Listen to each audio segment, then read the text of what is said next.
সাগর যাত্রার ঝক্কি শেষ, মূল ভূখণ্ডের সঙ্গে জুড়ে যাচ্ছে গঙ্গাসাগর। জীবনের ঝুঁকি নিয়ে লঞ্চে মুড়িগঙ্গা নদী আর পার হতে হবে না। স্বাধীনতার ৭৭ বছর পর ঐতিহাসিক পদক্ষেপ। গঙ্গাসাগরে নতুন দিনের আলো আনছে রাজ্য সরকার।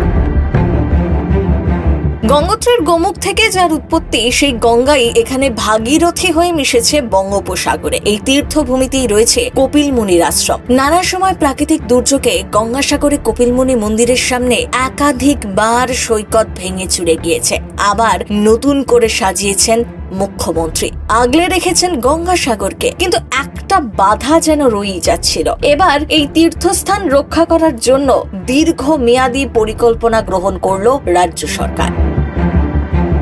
মুড়িগঙ্গা নদী পূর্ণিমা অমাবস্যায় লঞ্চে রীতিমতো বিপজ্জনক পারাপার। পলি জমে যাওয়ায় জেগে উঠছে নতুন ঝড়। ড্রেজিং না করলে সমস্যায় পড়তে হয়। ভাটার সময় ভেসেল পরিষেবা বন্ধই থাকে। চরম হয়রান হতে হচ্ছে সাগরের বাসিন্দা থেকে তীর্থযাত্রীদের। যাতায়াত এবং পণ্য পরিবহনের জন্য ভেসেল এবং বার্জি এখন একমাত্র ভরসা।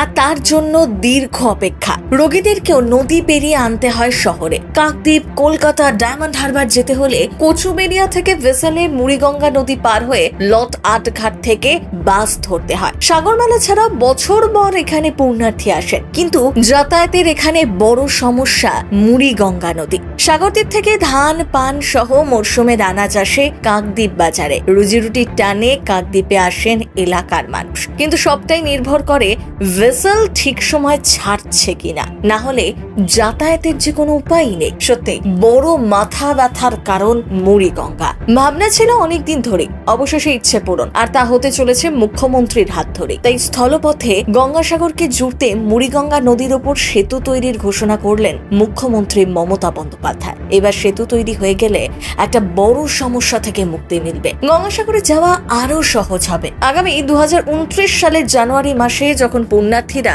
গঙ্গাসাগর মেলায় আসবেন, তখন কলকাতা থেকে সোজা গাড়ি নিয়ে কপিল মুনির আশ্রম পর্যন্ত চলে আসতে পারবেন। তখন ভেসেলে করে আর নদী পার হতে হবে না, আশ্বাস মুখ্যমন্ত্রীর। দুই প্রান্তে বিরাজ করছে কাকদ্বীপ এবং কচুবেড়িয়া, মাঝে মুড়িগঙ্গা। এই মুড়িগঙ্গার উপরই ৪ কিলোমিটার দীর্ঘ গঙ্গাসাগর সেতু নির্মাণ হবে। স্বাধীনতার ৭৭ বছর পর এমন ঘটনা ঘটতে চলেছে। এই সেতু নির্মাণে কোষাগার থেকে খরচ হবে প্রায় ১,৪৩৯ কোটি টাকা। ৪ কিলোমিটার দীর্ঘ এই সেতুর মধ্যে নদীর ওপরের অংশই ২.৫ কিলোমিটার। পাশের রাস্তা তৈরি হবে আরো ২ কিলোমিটার। তবে এই গঙ্গাসাগর সেতু তৈরি হয়ে গেলে সাগরদ্বীপের সাধারণ মানুষ এবং প্রত্যেক বছর গঙ্গাসাগর মেলায় আসা বিপুল সংখ্যক পুণ্যার্থীর কষ্ট কমবে অনেক।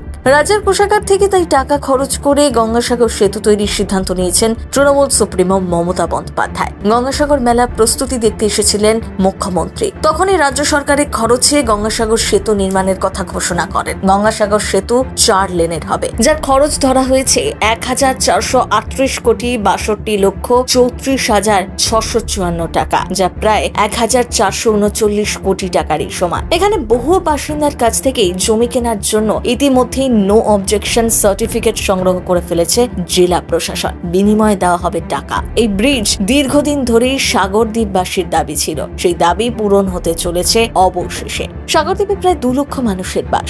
মুড়িগঙ্গার ওপর সেতু মুখ্যমন্ত্রীর স্বপ্নের প্রকল্প। সেতু হয়ে গেলে সুন্দরবনের জন্য একটা বড় কাজ হয়ে যাবে বলে দাবি করেন মুখ্যমন্ত্রী। স্থানীয় মানুষের আর্থ সামাজিক উন্নয়ন এবং এলাকার পর্যটনের জোয়ার আনতে এই সেতু বিশেষ ভূমিকা পালন করবে। যোগাযোগ ব্যবস্থা হবে আরো উন্নত। প্রাকৃতিক দুর্যোগ হলে সহজেই যোগাযোগ সম্ভব হবে। সাগরদ্বীপে মানুষরা খুব সহজে কাকদ্বীপে পৌঁছবে। একটা সেতু বদলে দিতে চলেছে গঙ্গাসাগরের মানুষগুলোর জীবনযাত্রা। এখন শুধু দিন গোনার পালা। প্রথম বাংলা ব্যুরো।